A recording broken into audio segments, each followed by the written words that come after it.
uh, it's inevitable that the mind is going to try to divide things. It's going to try to, this is how the human being, even if it's not evolution through common descent, it's how the human has evolved for thousands of years, keeping ourselves safe and identifying one thing from another. It's what the mind fundamentally does. And that's okay. We work with that dynamic. So the the words that I picked up was feeling of conflict. And if we're talking about the destroyers, then we're contemplating violations of principle. So it's just, I think it's really good to just always take things back to principle and evaluate it that way, because it would be impossible for me to, it would be erroneous, especially for me to try to tell someone else whether one thing is, and then this is the way we're looking at it, good or bad. That's why terminology for me is super important because I really just don't look at things as good or bad. It's like, is this beneficial? Beneficial towards what? Being able to learn, grow, and evolve with self-awareness. The Don Juan said it really eloquently that, except for it's the masculine feminine attachment, but so I changed that in my mind. But this idea that to purify or to refine the spirit is the highest priority for any sentient being.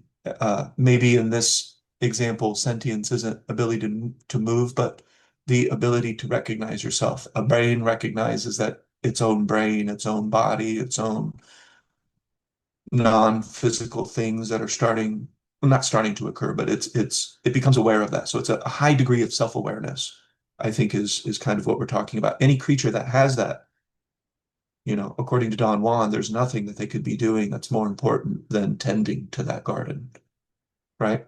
So, what is the number one principle? There's one principle that I have been able to boil things down to that is the source of all suffering. And it's not attachment because attachment is rooted in this. And the answer to your question is always rooted in this. So, technology. Is technology good or bad? So that's going to be our very, basic question. Well, let's look at that in terms of the principle. In principle, there really is no good or bad. I don't It know all if if technology being good or bad is the question. I think it's maybe not. Yeah, no. the enjoyment of it. Yeah, yeah, yeah. Yeah. Is it sucking you in? Like, that slippery slope. Yeah, and it all still leads back to the same thing. So we'll go with that. So let's go with what Donna said. What do we want to focus on? Not the oh, starting to that's the bottom line is that we look at the harmonizing factor. And again, this is the way we talk. Balance, sometimes we look at that. And this is just I thought about this all week. It just kept reoccurring. There's this idea that it is really difficult for the mind to wrap itself around certain ideas, so it oversimplifies it without you even knowing. Trillion. That's just one word. I mean, how many letters are in the word trillion? It's easy. I get it. I know how much that is. I can write it down on a piece of paper with a certain amount of zeros, and I know that that is 1 trillion, right? But it is really staggering of a number. And the mind really sometimes has trouble seeing it in that full perspective. Why? Because it's used to narrowing things down for safety. That's the mind in an evolutionary context hasn't really had the need to think about, things in that aperture where it's more out and expanded. There's usually not a lot of reason for that. That I think that we have talked about that happens on an evolutionary level when it gets to the top of the food chain, or it is allowed to relax a little bit, and then it's like, all right, what can we do with our focus? Well, let's start to expand it. Oh my God, I see myself. Oh my God, I see myself with others. Oh my God, I see more than self and more than others and et cetera. But so the bottom line is that the mind is used to reducing things and it's used to looking at things in separate pieces. So you and I can sit here and say that we understand balance. We understand inclusion versus exclusion, right? But that's not occurring.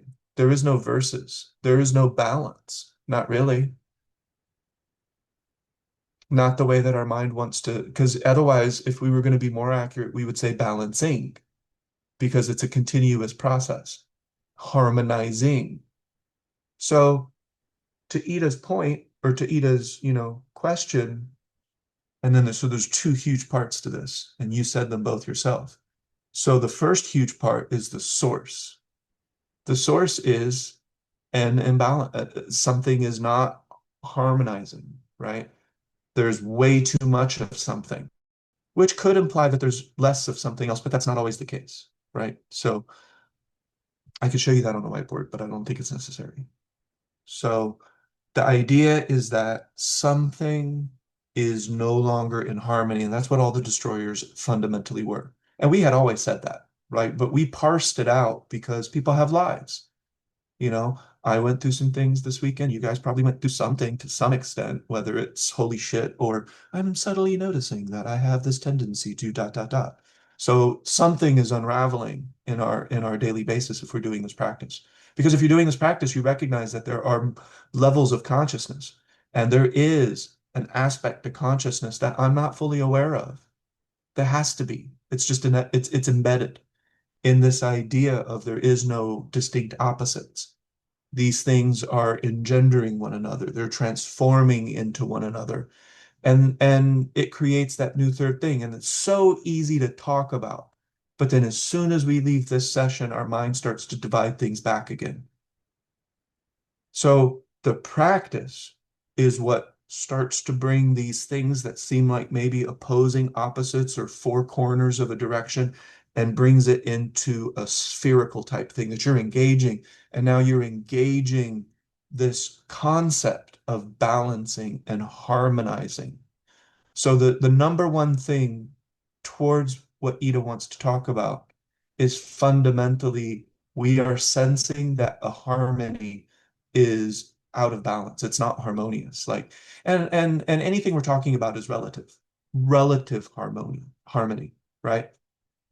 Because nothing is ever perfect 50-50 and nothing is ever at this ideal state of balance. That would be a relative thing. What is an ideal state of balance? That has to have some definition to it. So no matter what it is, no matter what the destroyer, whether it's you're starting to get popular, people are starting to like your stuff, that fundamental principle of how much is something compared to how little is something, and our mind parses that out so that we can work with it. So, but how do we know that? That's the other question. So if we had our beginner in the group, they'd be like, well, how do we know? How do we know when we're in balance? And how do we know when we're out of balance? Do I have like, can AI tell me? Do I have some sort of chart or equation that I can use? And I used to do that. And I still can. Equations can be fun. I can demonstrate that. But ultimately, with this group, especially, we know that it comes down to how we feel, because how you feel is the expression of your harmony in that moment. So the thing that we erroneously do is we parse out our own existence. We have a mind that's separate from a body that's separate from a mind, a spirit that's separate from both of them. And then now we start talking about putting them back together again. They were never separate. There is no such thing as past and future. The past is just a memory in my mind, and the future is just my imagination. Without those two things, you're ever present. There is no alternative. So really, we're just talking, the mind is just doing its damn thing and parsing things out so that we can work with them. That's what the five phases is. That's what the cardiovascular system is. It's an explanation. We're trying to put things in a group so that we can work with them, so that they become something reliable. So what's reliable in this situation, Ida? How you feel. is going to be almost directly proportional to some sort of harmonious factor, whether that's harmony in your own mind, harmony in your own heart and intention, harmony with you and the world around you, you know. In this case, it sounds like there's a lot of interaction between you and what we perceive as not you. In this case, it's the internet, it's the likes, it's the attention. And believe me, I've been through that, you know. People, and then I personally felt like I was starved from certain things growing up. So when I would get attention, I would be like extra woo woo, like, whoa, maybe somebody who grew up the captain of the football team and they had that their whole lives and they had tons of attention by the time they get to 40, whatever age I was at the time, they'd be like, I'm used to that. No problem. See, it's all relative.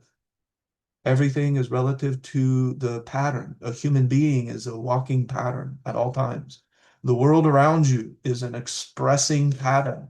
You just have to be able to recognize the patterns in yourself, recognize the patterns seemingly outside of yourself. And this practice, if we're doing it, will synthesize everything back together. So the big thing is harmony is is the fundamental principle. And when things are out of harmony because of existing in an extreme for a period of time, no matter what it is, will cause the system to suffer, and the universe is trying to rebalance it in a way that can be very uncomfortable for us or even cause yin and yang to separate for us completely. It's like, nope, there's too much imbalance in this structure, so it's time to disperse it and we'll try again later. It'll recoalesce as something different, a raindrop perhaps. So we have the fundamental principle of harmonizing, and what happens when things aren't harmonizing is the source of all suffering. Okay, so we got that. Well, how do you feel? Feel in conflict, you're not in harmony. Are you even questioning things? Are you even talking about it? And there is a semblance of harmony that is disrupted if it's even occurring to you in a mental way, like in words.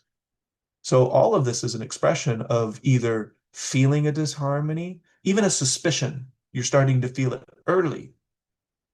That's a suspicion. Like, That's a I great think, word, it is a yeah, suspicion, and there you go. it involves one of the things that we've talked about in this practice, othering. Othering Yeah. comes up a lot in this because I'm thinking some of my nephews and nieces that I haven't seen or only see at weddings and family things are all liking my posts, and I feel that they are kind of getting to know me, that me that they didn't know before, like a past me. And then Mm, there are others who are my friends that I swim and all with, and I'm thinking to myself, oh my goodness, what will they think about this post, about this old photograph or something? They probably think I'm a big headed so and so, you know what I mean? Showing picture of myself and being all. But so there's that. There's the othering. It brings othering into it when you're posting about yourself online. And then there is the bit that is authentic and that you want to share. So there are all those aspects of it. And I do think the human being, personally speaking for me, was meant to share. But then there's sharing and then there's oversharing. And there's a balance in that as well, like the balance mhm. in everything. Yeah. Sure. I think I don't know if it's othering so much because um, we are human and have an ego. So if you recognize that the ego enjoys that people like I mean, Ernest, you have to be making so many parallels with just being on the internet and talking about what you talk about for so many years, and then seeing how many people are interested or not interested. And now fast forward, here we are in class with, you have two people and your wife showing up. Mhm, So um, it goes back to, why am I doing this? Why does it matter to me? Do I continue to want to do it? We do have egos. So you paint for yourself, but when others show interest in it, then you go, okay, they're interested, so I'll share it more. I don't think your nieces and nephews getting to know you is a bad thing. And I don't think people enjoying it or not, if you post a certain picture and it gets a lot of likes, that gives you data and information for what you want to put on a mug and what you want to sell, and if you want to make a business out of this. Um, it is a slippery slope when you have to keep checking in like we do all the time in this practice. You have to keep checking into, um, and I think you can include it. Like you can include it. Yes, I know that's hitting me in my ego, but it's also my nieces and nephews that I enjoy having a family expanding positive contact. Maybe that would encourage their artistic creation, which I'd love to be a part of, or a mentor for, or even just an inspiration for. So you can keep including the data. And when you include the data as it comes in, instead of worrying about, oh, is that an ego thing or is that not an ego thing? Then it's a fear-based thought. And I don't think it has to be either or. It can be a little bit of ego, but it can also be a lot of other things that you decide are more um, contributing to the balance that you want to create in your bubble of perception. You get to choose. And then when you start feeling that uneasy feeling, is that a fear-based thought, or is it because I am getting too much enjoyment, or I'm leaning more towards, do people like me, people like me, people like me, people like my art, people like my art? There's a whole lot of reasons that people can like your art that have nothing to do with you being out of balance. So, but that's not for any of us to decide. That's something that's an internal check-in. That's just my thought about it. Mm-hmm. Yeah, I think that all tracks. Let's see. So we got some stuff. I think with this group, like you said, it's just us, and there's a reason it is just us. I mean, that's not, and I don't push, or at least I haven't to this point. Like I don't push people. I don't advertise. I don't want to do that. So when you two no longer are interested in this, I don't know. We'll see, because there are chances that people could eventually want to come, especially through clinic and stuff like that. But I think you make a really good point on a lot of things, of course. And then Shayna's point, using it as information. You guys are both tracking the same thing. So I think there's two really important ways that we can look at this because of how far we've come in this practice. So one is, let's really look at things as synthesis, as let's really for a moment imagine that all of the words that we just used are erroneous, because they all imply a degree of separation. Like, we know that. It's intellectually very easy to do. But in the moment, the practice is what takes it from an intellectual exercise to an experiential exercise. And Donna pointed that out. And that's it. That's the bridge that crosses the divide. We've talked about that. But it's also really interesting that the mind still continues to parse it out the next chance it gets. So the biggest thing that we're parsing out, or I think the most fundamental thing that we tend to parse out, is mind, body, spirit. Wouldn't you agree? Isn't that something that we commonly, like, we want to talk about how they're all one? We're all one, man. Yeah. Intellectually, that's super easy to say. Trillion. Just said it. I understand it. Super easy to say. But what are we even really talking about? So, one example. So, how you are emotionally, because you are always emotionally. Do we agree on that? At all points, you are expressing some sort of emotion. Is this true or is this false? No matter True. what, no, true, right? Yeah, there's some sort of you feel yourself, like all experience has some sort, and again, emotion. What is that? We're trying to separate so that we can talk about it, but really we shouldn't. Like, not in an experiential way, we don't need to. I wouldn't say shouldn't. We just don't need to necessarily. So let's just put that back. Let's put that back. There is no difference between emotion and feeling. There's no difference between spirit and physical. There's no difference between mind and body and spirit and up and down and left and right, in or out. The mind just wants to do that so it can navigate. I get that. Yeah, but it's such a great shortcut. Like this is just having a light bulb moment for me.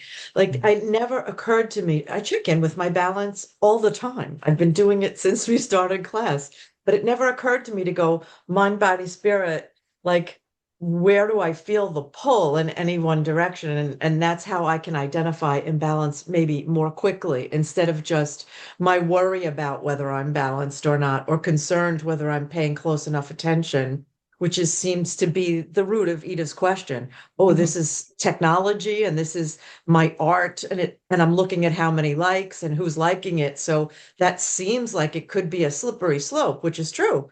Um, it could be. Those are the destroyer areas, right? But to check in mind, body, spirit, even though those aren't separate, it's all just that yin and yang kind of thing. It's a shortcut to going where is the imbalance? Where do I feel the imbalance? So this is really helpful. I'm Absolutely. sorry to interrupt you because you're No, it's okay. explaining it in more detail, but yeah, it's really helpful. Well, that just takes it to the next step. What do we do? What do we, so am I like, oh, I have to check my emotions. Okay, I'm gonna fix my emotions. I'm gonna work on my emotions and do my emotional stuff. And I'm feeling this, I'm gonna try to emotionally feel that. And it's like, all right, well, we're doing it again. Experientially, we're doing it again now. It's not just concept. The conceptually, we've parsed things out, but now experientially, we're trying to engage the world around us in a one-dimensional way. One thing we're trying to, I'm going to improve my emotions. I'm going to go in here and try to improve my body. I'm going to do my exercises. And it makes sense, right? Because that's how you do, experientially, that's how you do it. But again, we're starting the degrees of separation. And that's okay. We work with that dynamic. Ego is one of those degrees of separation. There's no such thing. Not really. I mean, but what is talking about ego? Well, first of all, we have to define ego. And that's a funny thing to do. The brain is noticing the brain. Okay, so I think it's important to talk about what we do with it. And that would have been the second aspect that this group, I think, is capable of discussing is like, all right, so what do we do when we're able to check in and we're able to see that when any one of these are out of balance, they're all out of balance. It's not a one thing or an other thing. It's all of them are in some way. Your physical is creating your emotional and your physical are generating your psychological, your physical, your emotional are all interacting with the spiritual at all times, every day for your entire existence has been this way. And they're all interacting with one another at all times. So sure, how we feel is a synthesis of all of that at all times. You can't exclude the body. You can't exclude the hormones and reactions that your body's having to your own body, and then of course to the world around you. That is all happening all at once every single day, whether you're aware of it or not. And so in some senses it can be erroneous, and then in other senses it can be useful. It depends on how out of balance we are. The more out of balance we are, the more useful it actually is to parse things out and say, okay, I'm going to focus on this thing and let's get this thing. I definitely realized that this weekend. But it's also it's real easy to not see how much these things are interacting with one another. And the more that you see how they're interacting with one another, the less they're parsed out. And then the less you're thinking about it, and the more you're doing your four directions practice, because mind, body, spirit, you're engaging your body with your attention. And then, of course, there's ways, and Don Juan's principles and some of his explanations very quickly can help me recognize this thing called spirit. But when the four directions are active long enough, there are actually the degrees of separation can cease to exist. There's moments where there literally is no degree of separation until you notice that there is no degrees of separation, creating a degree of separation, noticing there's no degrees of separation. It's a funny thing that we're doing in existence, in this life experience. It's really interesting. So we have to, of course, learn to work with opposites, understand that when opposites combine, they can become a new third thing, and then we work with that new third thing. So let's just look at this. We look at something because we suspect an imbalance. Why did we suspect it? We feel it. Why do we feel it? Because whatever is out of balance is affecting our body, it's affecting our mind, it's affecting our spirit, and it's showing up emotionally. It's not just one of those, it's all of those at the same time. Which, of course, in Chinese medicine, they recognized a long time ago. And biomedicine is starting to confirm, hey guys, that your emotional state is impacting your health. The physical. Hey, turns out that the way that we think and the way that we move our mind affects our emotions, and then the emotions affect our body, and then our body is it goes back, and it's this cycle that's feeding itself. My physical state is now feeding my emotional state. My emotional state is, and this becomes a disharmony, and everything becomes scattered, and then the universe is like, well, shit, this is just too much, and then it just separates. And it will, and then like we said again, it may have the opportunity to recoalesce again as something else, because it's just the universe is it's constantly harmonizing. It just is a principle of the universe. It's apparent in everything. So now we have recognized that there is an imbalance because we feel it. And now because we've participated in these groups, we know that we don't necessarily need to look at one aspect of it.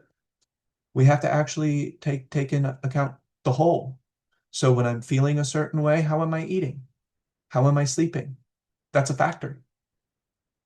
Is there anything going on in my body that could be affecting my emotional state? Yes. Of course, there is. Absolutely.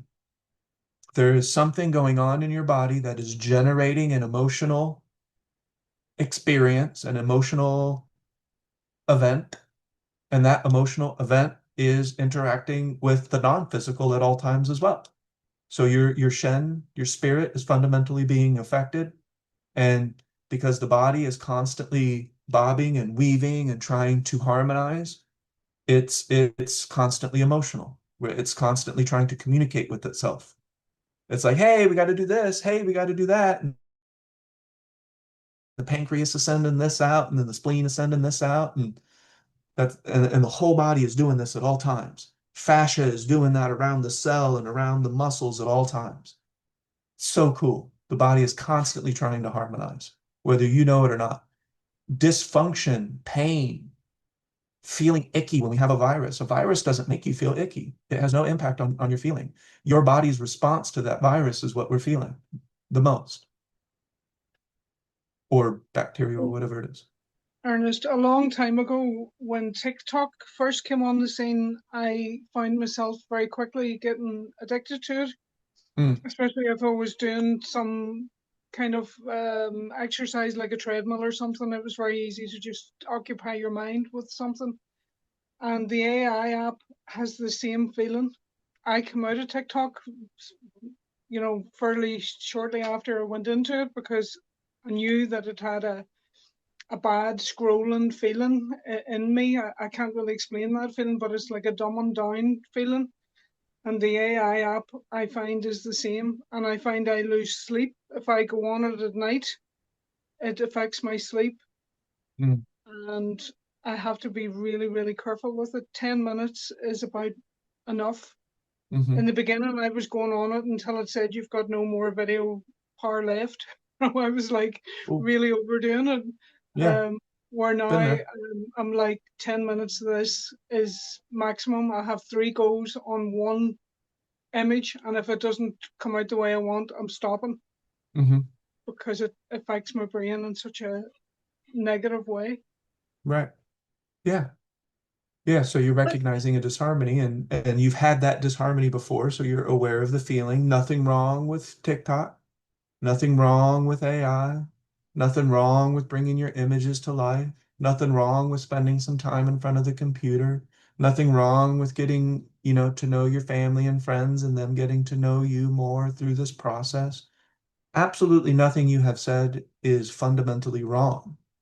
What you're recognizing is that you may have some tendencies towards certain imbalances, sustained imbalances, and you know what that feels like because you've been there before. And now you are able to notice it sooner and sooner and sooner. And now you're not going to let yourself exist in that extreme as long because you're noticing it sooner. And this is called the evolution of Ida. Just like, today and this weekend, I was noticing that I had been looking at my practice in a way to deliver it to other people. And when I need it the most, I can't do that. I can't, in my own practice, I cannot look at things separate. I can't do that because it's not. I'm not, I bring my four directions to a point where there's just, I don't feel that these things are separate, and then I'm able to see them all at once. So I was able to see that my body was in a state of disharmony physically. You And mean, yeah, you mean, I'm sorry, I have a question go there. You ahead. mean, because you're narrating in your mind how what you're doing can be delivered to somebody else. So it's almost like for the ears of somebody else or for the reading of somebody else. Or how can I deconstruct this and reconstruct this to teach it as Mm, opposed to mm-mm. practicing it? No, that's not what I'm talking about.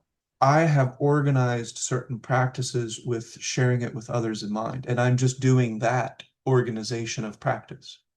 And it was very, very, because we talk about delivering things, and it makes sense. Like a lot of the things we learn in steps. And I get it, but I'm at the point where for me, I can't look at it that way. And so I needed to put them together, right? So I was trying to do the practice in a way that I would deliver it to other people, and that would be, where's our emotions? Where are our emotions now?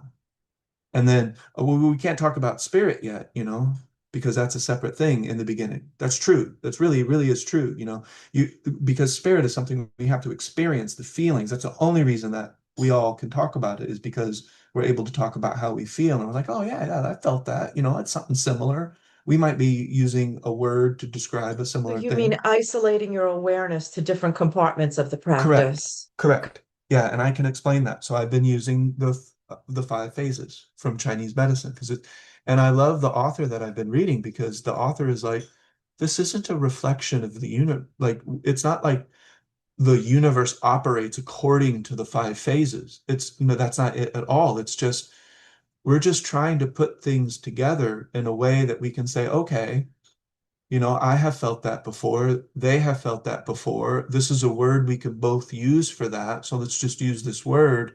And then it kind of becomes a category, especially in medicine, because you want to recreate results in medicine. You don't want to just throw things at the wall and sometimes it sticks. No, you want to have some sort of reliability in a system or in an approach.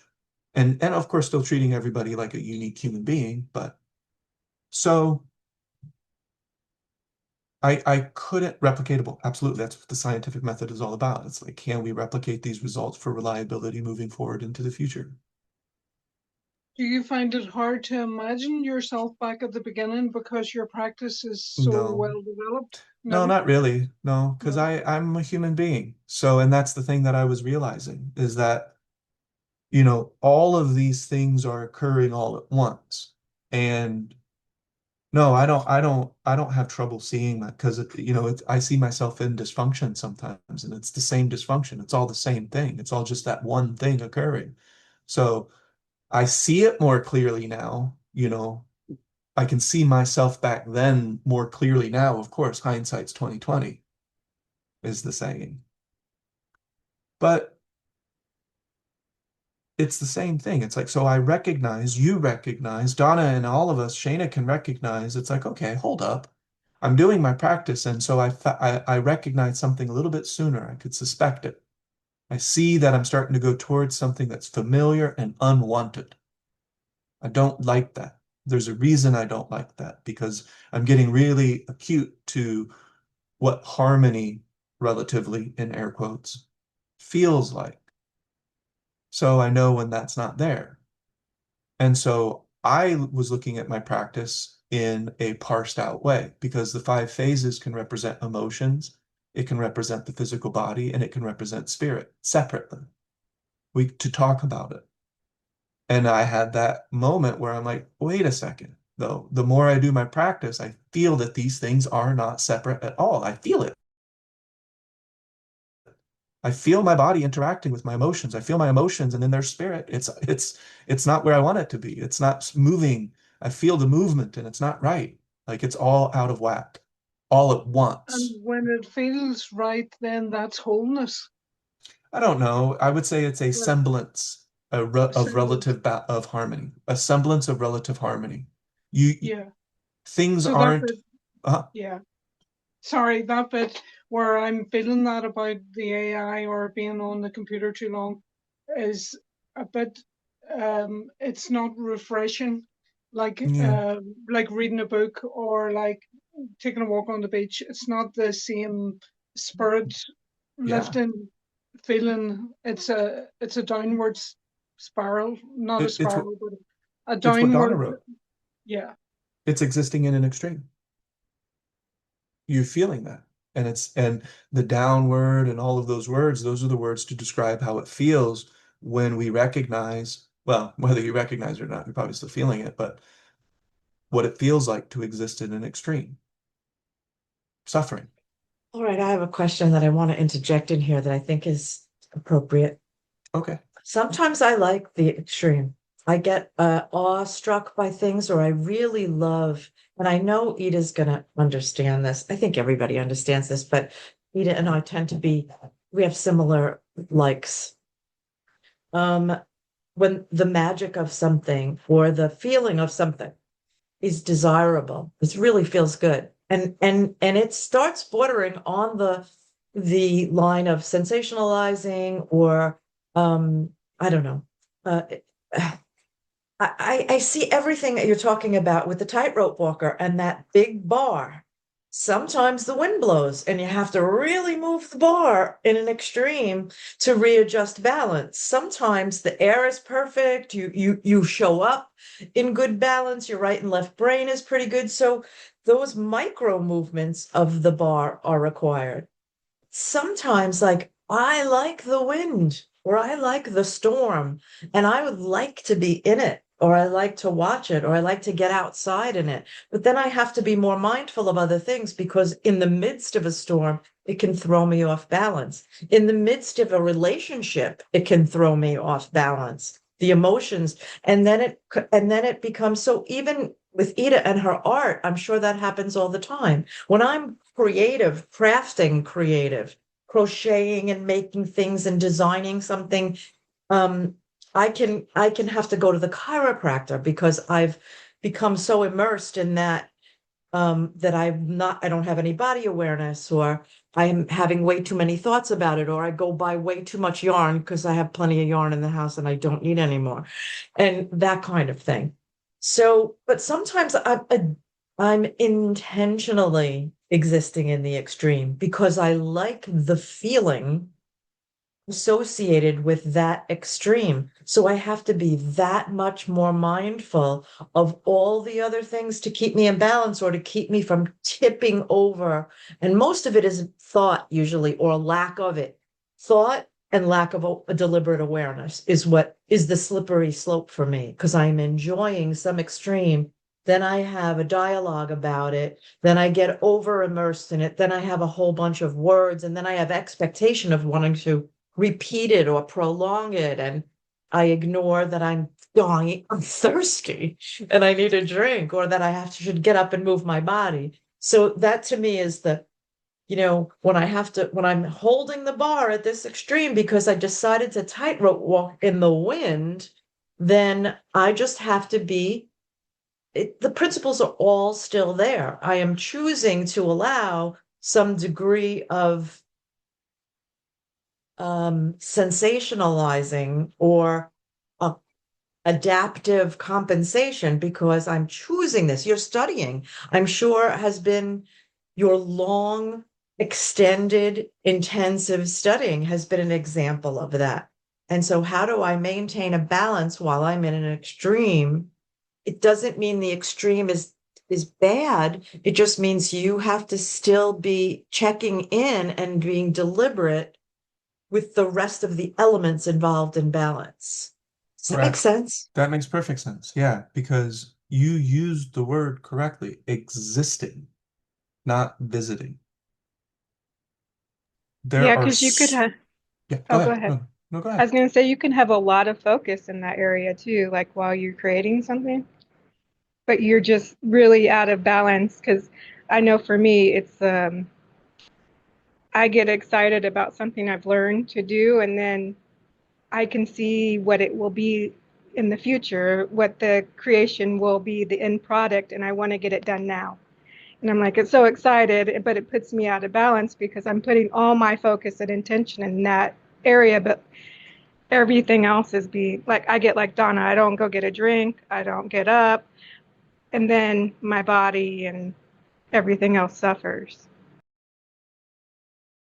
But so I Yeah. often put myself in that situation. I know I'm going to do it.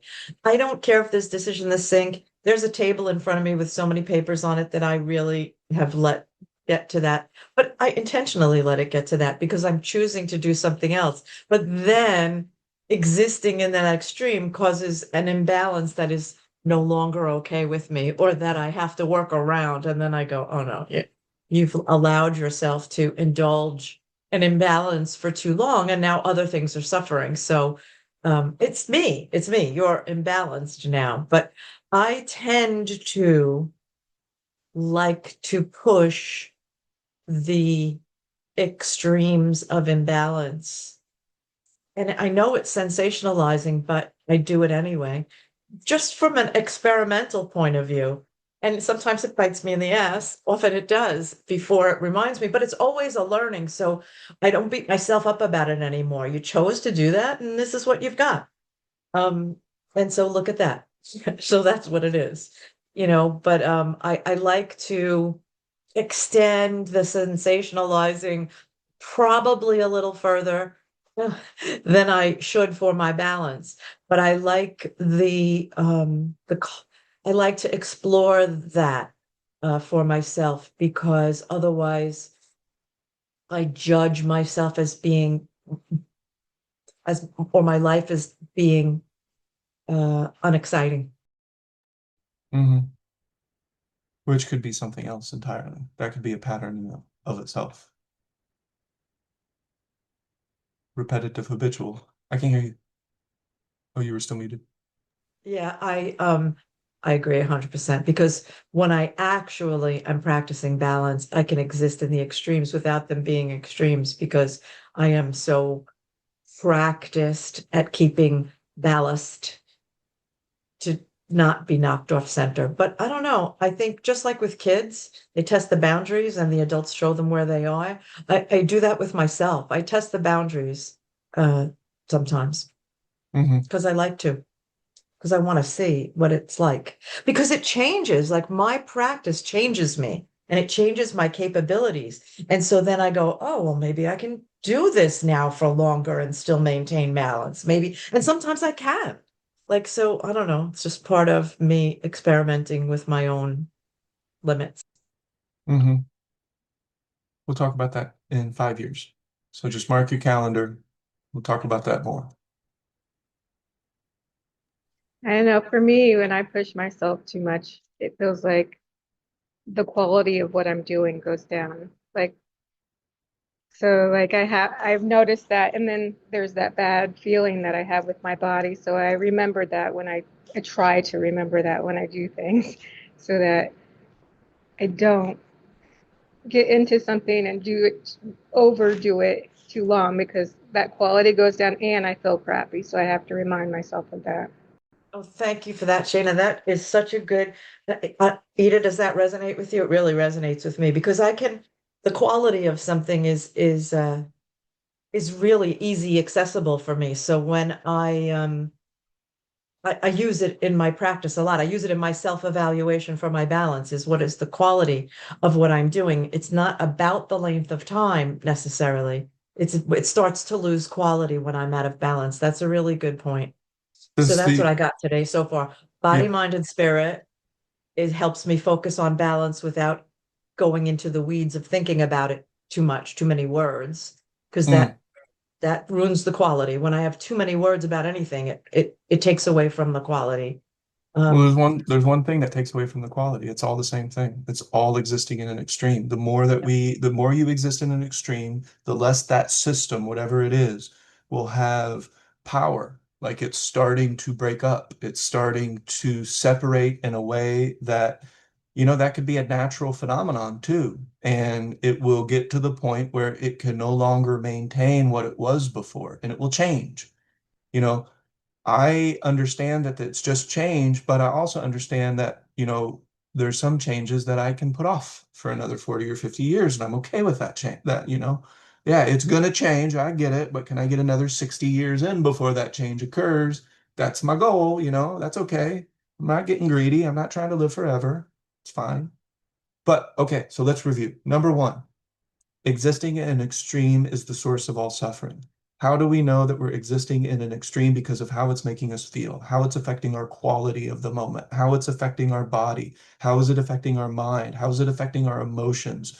Are we even able to see at that point how it's affecting our spirit? Because it is. So you'd be able to see effect on every single level that doesn't really exist. You'd be able to see that and feel that. You could parse that out, and then the practice brings it back together. So we know what is going on, we know how to recognize it, and if we've been talking about this practice for the last 7 or 8 years, then we know what to do. We know that the redirection technique, we know how to talk to ourselves in such a way that brings us back to the four directions. And then if you have the warrior principles, it's the best way to check yourself. Am I making myself too available? Am I not making myself in the same process available to spirit? Because those are both violations of warrior principles. Am I going into it, as Donna was saying, with the mood of a warrior? The mood of a warrior is, in Don Juan's words, controlled abandon. They seem like opposites, but I have decided to do this. I have decided to go to this extreme, and I'm just going to do it. I'm not going to analyze it. I know that if I exist there, it's going to get messy, but the mood of the warrior, you assume full responsibility for your actions, and then you just do. Of course, this practice is how we actually express that rather than just talk about it and just, I understand. I get it. So the way that I've been working with this is I have been blessed, and that's the weird word to use. Let me retract blessed. Edit. I have been very fortunate to discover that there is a categorization that precedes me that works really well for exactly what we're talking about. So within the 5 phases, there is an attribute for the physical body, for the emotional state, for the spiritual state, well, mind, body, spirit. Yeah, yeah. And the way that this has been organized is just you look at it at a certain point and you're like, okay, yeah, I know that this isn't like the truth, but dang, this is handy. Like this is actually turns out to be really useful. It makes me think that people have been refining this for thousands of years. Hmm. So I've been using it myself because I have had some very serious wood disharmony, the wood phase. And it's like, okay, what the fuck is that? I don't even know what the wood phase is. I was irritable. I was very angry. Like, not very angry, but for an earnest, I was short, sharp, irritated really quickly. Would you say that's an emotional state? You just have to understand the organization. It's just an organization. That's it. And it's just memorizing at that point, not understanding. There's nothing to understand. I understand, but it Yeah. doesn't click. I have Well, something with because you my haven't brain. memorized it. doesn't click. The fire and how it wood, fire, metal, and Doesn't it matter. just doesn't. You're trying to understand it rather than just use it. Like all you have to do is memorize. All I'm doing is memorizing I it. do use it. I just don't use those terms, and so they don't fall into the They don't have category. to. Let me give you my example, and then you can make up your own categorizations. That's cool, as long as it works for you.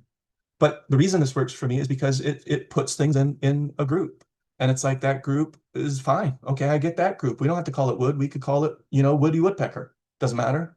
So whenever I'm feeling these things in my mind, in my body, in my energy body, if I'm capable, I put that in the Woody Woodpecker category because they're all very consistent with one another. And they tend and you can see them happening at the same time. So when I was very irritable, have you ever seen somebody who's angry? What color are they? Red. When you touch their skin, they're really, really angry. Their face, their cheeks, what are they? Hot. Like these are human consistencies that we've just noticed for thousands and thousands of years. And we're like, I can't help but notice that when I get angry, I get hot. When I get angry and hot, I have absolutely no attention on quality. Absolutely zip zero. The more ethereal, the more rarefied aspects of the moment when I'm angry are gone. They cease to exist in my experience. So because that part is suffering. So I can't ignore that, oh, the spirit is suffering. It's scattering. It's moving in all kinds of wicked, wild directions, and it doesn't make sense. It's very erratic. Oh, and I got this pain in my side. That's really weird. Oh, and sometimes I can feel my heart beating. That's awfully strange. And then when I eat, I feel like, things want to come back up and I feel heat and my palms get sweaty really easy. And it's like for thousands of years, we've been able to notice that these things tend to happen together, that these things tend to happen all at the same time. So like we don't have to call it the water element. We could call it, the Chicago Bears. It makes absolutely no difference what we call it. So now I'm going to look at the Chicago Bears. When I get scared, I might pee my pants, right? That's associated to my bladder. And if that continues, then, I could start to have problems with my kidneys. And then also there's this whole thing about fear. And well, when I'm afraid, I don't feel confident. I don't feel personal power. That's so weird that these things just tend to go so well in experience that when I'm fear driven, I'm not confident. I'm the exact fucking opposite. There's a reason I'm acting in fear because there's no confidence, there's no personal power in my experience at that moment. Remember, I said that you have to focus on personal power for it to exist in your experience. It's not just a battery that you charge and it's just there whether you know it or not. No, you have to focus on the Dantian and the heart and the movement of these two structures. And like, yeah, I can do that. Now, if you're like, yeah, I can do that, does that jive with fear? Does that sound like someone who's afraid? Like, oh no, I think I can do this. Well, no, I'm gonna give it a shot. I'm gonna go ahead and cross the street. I look both ways. I'm good. Oh, this is all very experiential. Yeah. And these categories come from thousands of years of experience, not thousands of years of just trying to figure it out. So, and you can start to look at your own experience and start to look at categories that could potentially work for you. That's fine.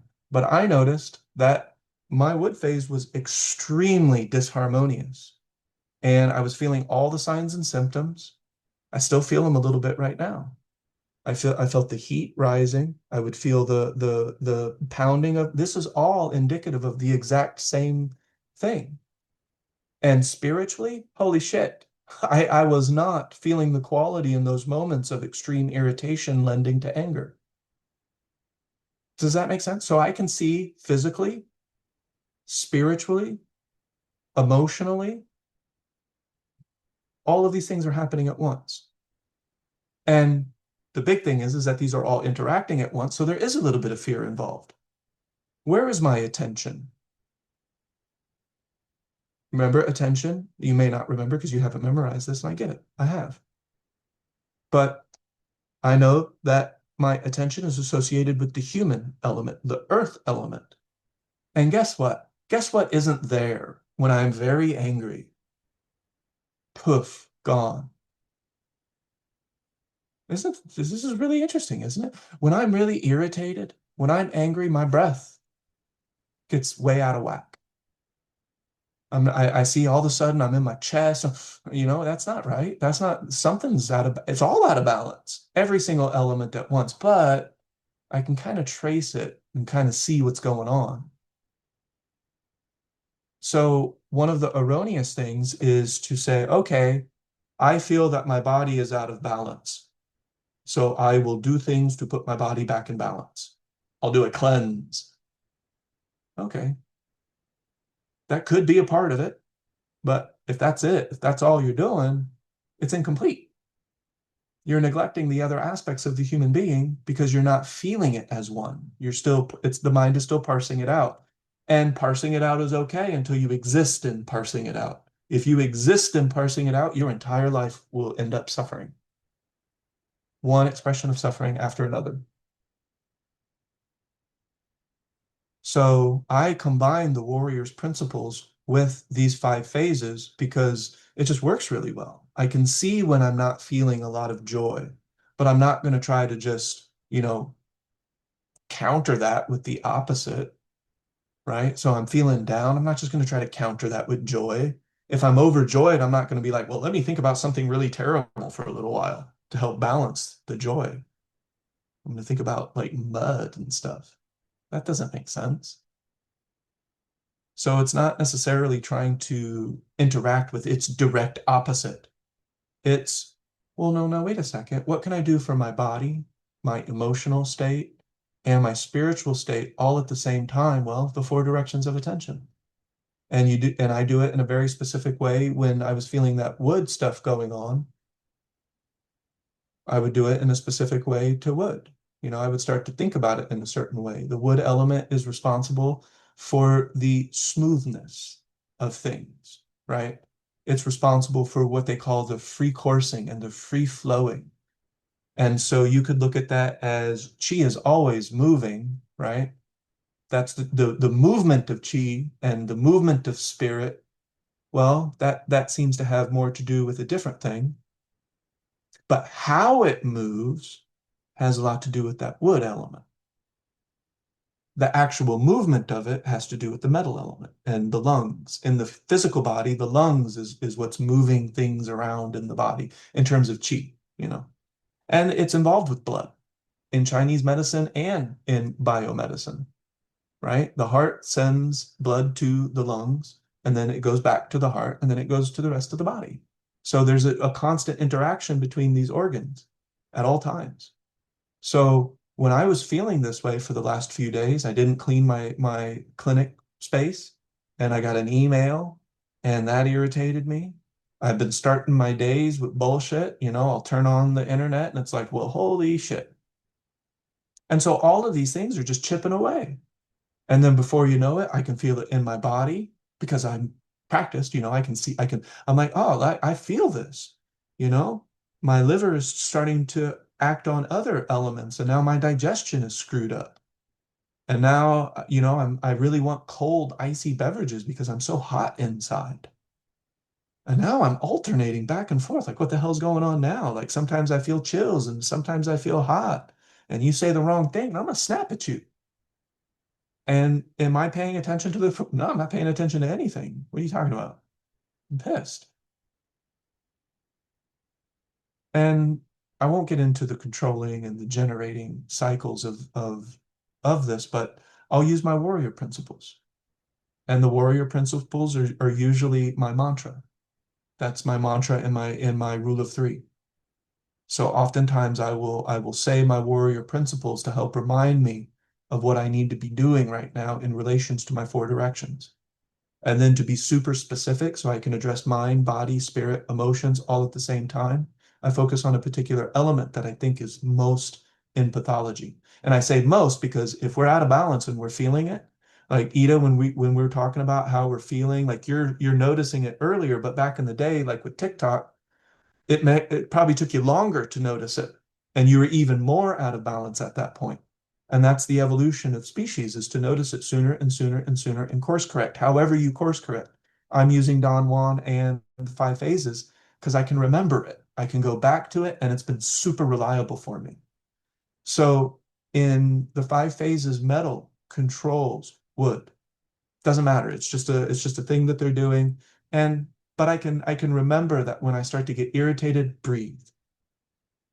The metal element is associated with the lungs and breath. Take your lungs back. How did I do that? I did that with the earth element and my attention. So I'm not just trying to counter the opposite. I'm taking possession of the different elements and bringing them back into one thing. In clinic, I identify the channel that is most in pathology. That's where I start, based on the signs and symptoms. It's the same thing for my everyday life now. Based on how I'm presenting, mind, body, spirit, which of my systems is most out of balance? And guess what? I'm not Buddha. So to some extent, and of course, the extent is 2 degrees, but to some extent, there is a need for harmonizing. And that's why I love this, because it's not just two things in harm. It's like, no, now we have multiple things that we look at. We're going to parse it out so that we can use it, so that we can bring it all back together. It's a tool. I'm using parsing as a tool because parsing's not bad. It's not good or bad. But if I exist in parsing, or if I try to exist in it's all one, and it's like, okay, cool. Do you have a job? Like, are you making money? Like, what are you doing for a living? Oh, like you have 150,000 followers because people love to hear you say everything is one. We're all just sharing the same experience. The universe is expressing it. And it's like, okay, this is all great. But what do I do? Like, how do I do anything with any of that? You know how some people say, I hate chit chat, I hate small talk because I want to talk about the deep stuff. I want to talk about, and they're talking about talking and thinking, and that's okay. But I want to talk about the depths of reality. But it's interesting because the more that you actually do a practice, the more that you actually experience these things, the less you really want to just chit chat about them all the time. I actually don't mind hearing about the weather because when someone is talking to me, they have a shine in their eyes. It's what they want to talk about. You feel good talking about the weather and I can be a part of that? Fine. That's a Don Juan principle. I don't need a ton of self-importance. Why can't I just be with this person in this moment and say, you know what? It is nice outside. I really appreciate that. Small talk, if I can find appreciation in small talk, then all talk I can find appreciation in. Now, too much small talk, and we're probably never going to have a meaningful conversation. Too much meaningful conversation, and you get a little too serious. It's like, lighten up, buddy. And it all just comes down to the same thing. Existing in extremes eventually will lead to some sort of suffering. None of it is necessarily good or bad. The difference between poison and medicine in most cases is dosage. And, this weekend I was really irritable. I was kind of messing up at school. I have different long-term things that I've been, contending with that I've done to myself. Taking epinephrine every single day turns out wasn't a great idea. I didn't actually have asthma. So thanks, doc. So now I have a heart arrhythmia, right? I can live with that, but I have to modify. I can live with that assuming that I'm doing certain things. And so my presentation is completely different than Donna's and Ida's and Shayna's. So my five phases is in a different state of flux than all of yours.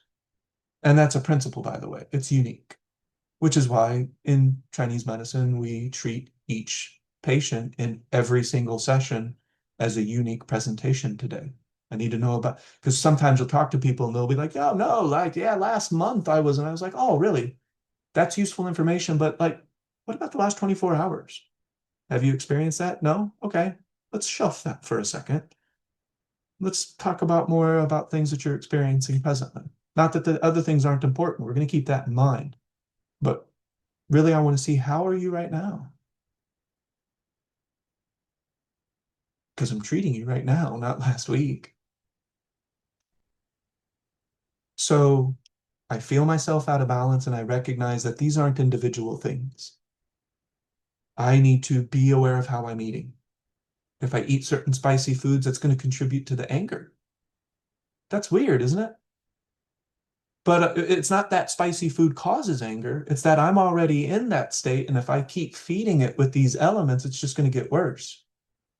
So in the moment that I'm starting to get irritable and it's starting to become a mood, and the mood is starting to become a constitutional thing that I'm not even aware of. They're like, Ernest, why are you being such a dick? Like you're being an asshole. And I'm like, wait, but you see what you mean? I don't know. So that's it's actually starting to become like a part of me that I can't even recognize it. It didn't actually get to that point. I recognized it. It was a mood. I didn't know exactly where it's coming from. It wasn't like a very specific, it was lingering for several days.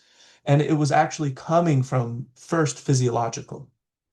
So the impetus was my body, right? I have certain things going on and my body was expressing it. It's a change of season. And so my body sometimes has trouble adapting when the seasons change. And I know that, I recognize that, I work with that. And it's because of my presentation. Other people can change with the seasons easy peasy. We're all different. Some can, some can't. We're all different.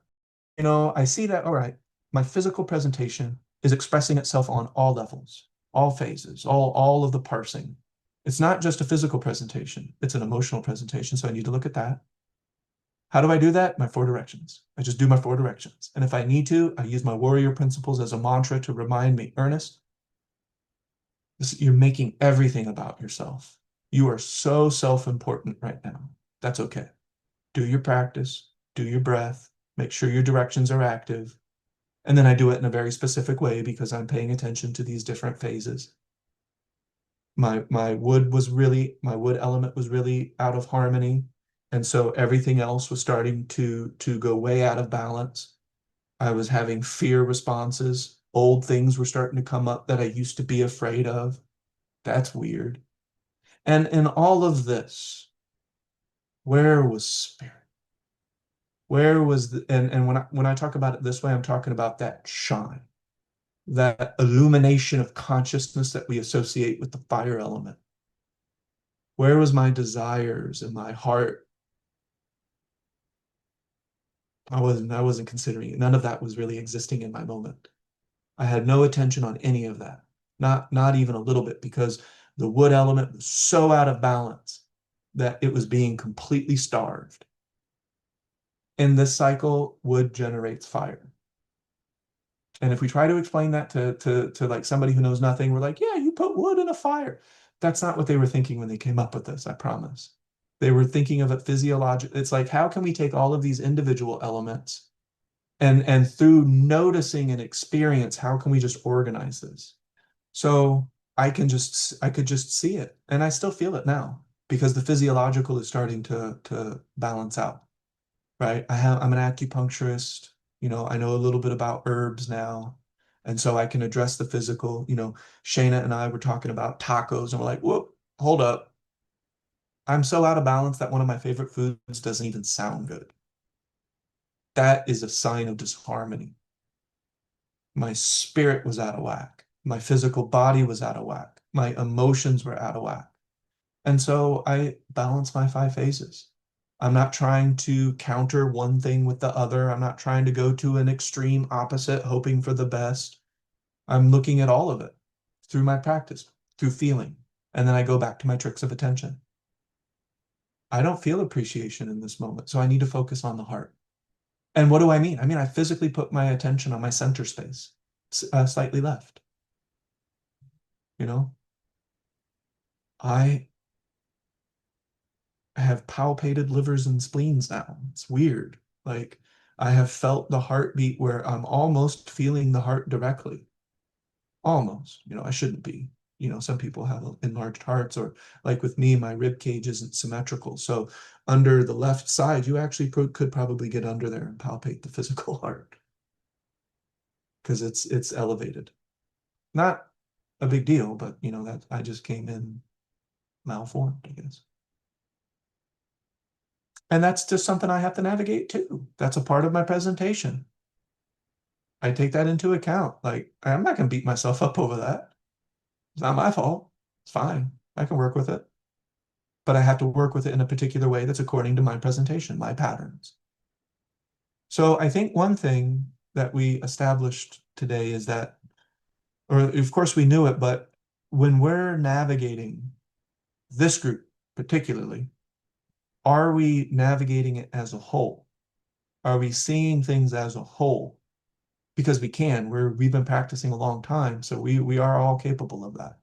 We're able to see that, okay, body is, I am noticing, you know, I feel it physically in my body. I have signs and I have some symptoms. In the West, excuse me, yeah, it's not West. There's this idea in the world that some things are just passing, that they don't mean anything. You know, you just get this excruciating pain in your rib, and you're like, oh, that happens every now and then. It's fine. It's nothing. Part of being human. No, it's a sign. Your body's trying to communicate. It might not be a red flag per se, but everything is a sign and symptom. Everything. Nothing is just happening, and it's not expressing itself, you know. It's a constant thing. And then if you guys want to use it, you can. I can always show you more about it. Maybe even if you have some ideas for your own categories, we can look at them and say, all right, well, how are these working in real life? You know, in your experience, how are you, is it, and you might say, oh, okay, yeah, no, that's not, okay, no, that's not really working how I thought. And then you can revisit it. That's fine too. I can help with that type of thing. But then also the warrior principles, because they're so poignant. Like they cut to the core of everything. You know, when we're feeling that self-importance, Don Juan's talked about that. When we're making ourselves too available to the world and to other people and our energy starts to leak, he's talked about that. When we're not assuming responsibility for what we've done, for what we're doing, for what we're going to do, he's talked about that, right? When we're responding to the petty tyrant in such a way, he's actually literally talked about the petty tyrant and even talked about the petty tyrant as an opportunity to purify spirit. The thing that you think is the worst thing about you is your greatest opportunity in Don Juan's mind. The thing that's the hardest is the thing that you need the most in Don Juan's mind. It's all opportunity.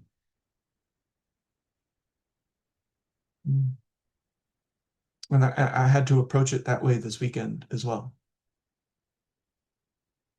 You know, I took something really personally for a second, but even in that second, it took the body even more out of balance.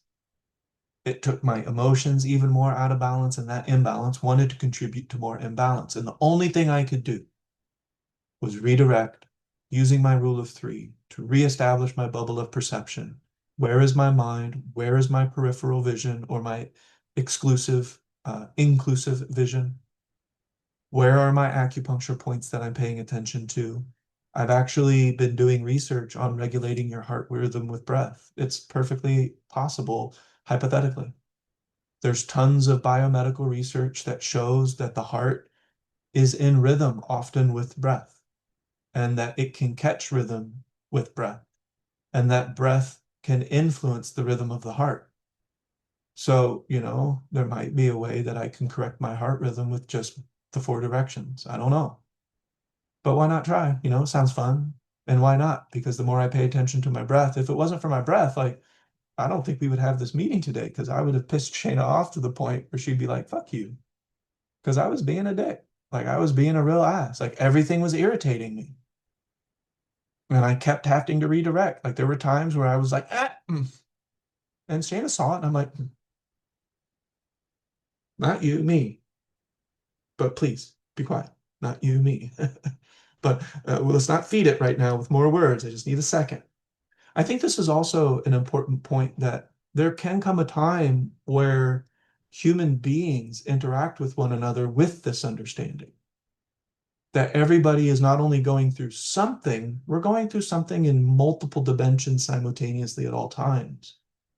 Like, this is an emotional being right now. This is a physical presentation right now. This is a spiritual happening. This person is a I don't want to say miracle, but they're this event in the universe that is absolutely magnificent, even though they're saying complete bullshit.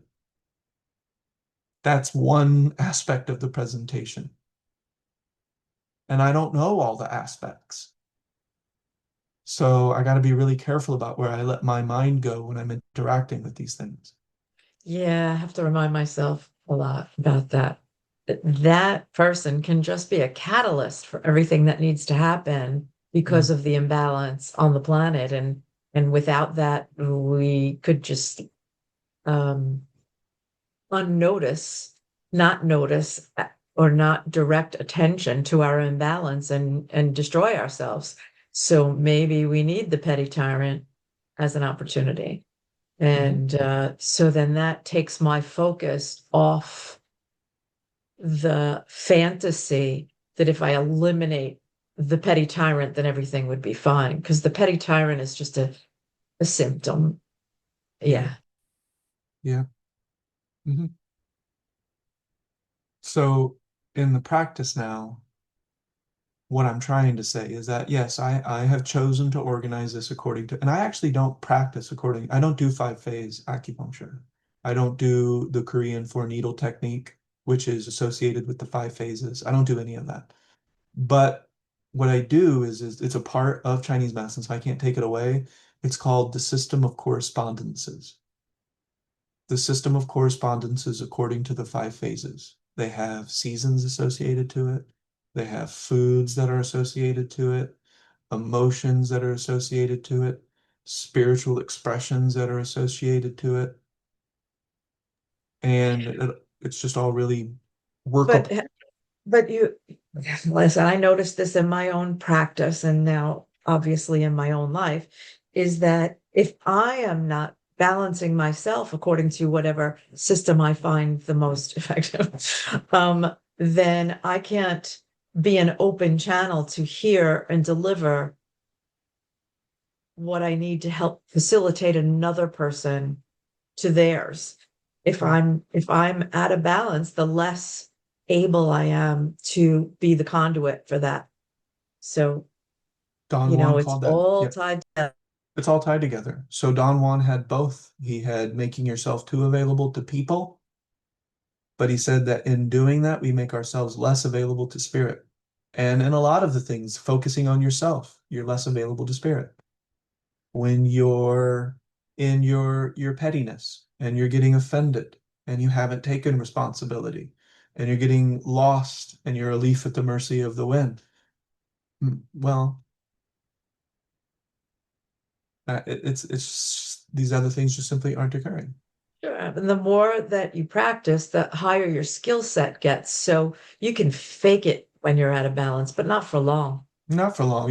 Why not for long? Because eventually there will be physical things, there will be social things, there will be Right. emotional things, there'll be spiritual things where you feel the offness.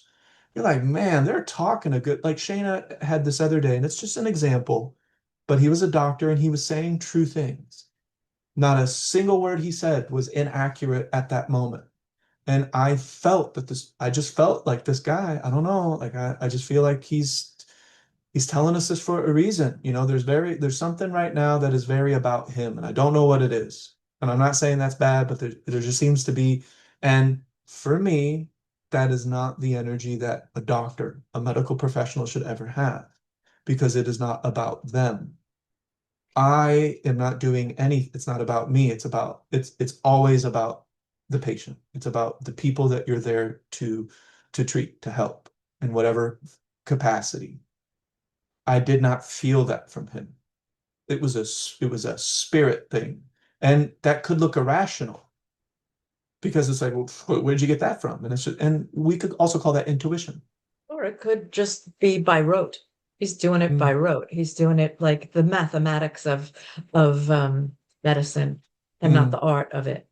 I've maybe, yeah. said to doctors before, while they're writing on their notepad and giving me my options and advice, I'd say, could you put that down and look at me, please, so I know that you're listening to what I said? I because could just imagine that in clinic. I I get would be, crazy when, yeah, especially when it's a male doctor, gynecologist, and I'm telling you about my experience with my body. You have to listen twice as hard because you don't have the same parts as me. true that. Yep. I can't argue with that one bit, which is why I've taken so much time. And that's why I want to extern at the Women's Health Clinic because I'm way behind. Like, even though I have this, new information and I passed these tests and I can repeat shit back to you. No, no, no, no. I had 44 years of complete inexperience just because I have a couple of textbook, learnings. That doesn't mean I know a damn thing. Yeah, but you still could be effective to some degree Oh yeah, in what you do. sure. Sometimes like in an emergency or whatever, you got to pull all your shit together and bring whatever you've got to the Oh situation, yeah. and whatever you've got is more than a lot of people do. So it's still worth. It Oh still has yeah. value. It's just not the art Oh yeah. of what you can deliver when you're balanced and you're practicing. Sure. Yeah, and through acupuncture, I can treat all of those things. Like I can treat gynecological symptoms, andrology, like all of it, pediatrics, it's all there. Yeah, so I think that's a probably a good summation. We recognized a lot of things. We revisited a lot of things. I think one of the recognition elements is we do have a tendency to get a little into parsing and focusing on a single aspect of the parsing, the breaking up of things. But it's really better to look at all of the presentation, all of the signs and symptoms and indications and of the human in that moment and work with them all. And I have found a really nice way that works with things indirectly. Because did you notice when I talked about being out of balance with wood, I didn't do anything with wood. I'm not, the treatment even includes other channels, other things because I want to work with them. I don't always have to work with that thing directly. So I didn't, in one way to work with the irritability, I breathed through that. In one way to focus on just all of the heat and all of the everything rising, I focused on my kidney channel. I focused on water element and I brought things down, which is the opposite of up, which is where the heart element is. And I didn't even really focus on heart because I'm not, I mean, if the wood element is so out of whack, like the heart is less accessible because this is so out of whack. It's like it's not, and it's just so weird that that is so experientially accurate. It's just like I can't help but notice that this is a consistency in a world filled with anomalies. It's like this is actually something I can kind of look at and say, well, yeah, like I'm not able to feel the ethereal spirit at all. And awareness of my own awareness, forget about it. Like that's not there. The best I can do is start getting my personal power back together, start getting my breath back together. But the first thing I'm going to get together, the very first thing I'm going to get together is the earth element. Where is my mind? And that's why when I look at this as a system, it's not the five phases that you see making a star. It's what is called the cosmological sequence where Earth is in the middle. And then one isn't generating the other necessarily, and one isn't controlling the other necessarily. So usually I start, and then also I use this when I'm feeling good. When I feel harmonious, I use the exact same thing. And I'm like, okay, now it changes complexion. What do you think I start with? So I'm going to paint you a picture and then we'll end with this just for fun because it sounds cool. But let's assume that I am not massively liver access, and let's assume that things are reasonably harmonious, feeling good, balanced. My practice is there. Don't have to keep redirecting too much right now. And so I'm going to use the same system with Earth in the middle because I always start there. What do you think that looks like? What is it in a practice? Because I've turned it into my practice. What do you think I do? What am I doing with the earth element? I think you would focus on your Dantean, Okay, I like that you answer. know, earth, your feet, earthing Earth, yourself to the ground.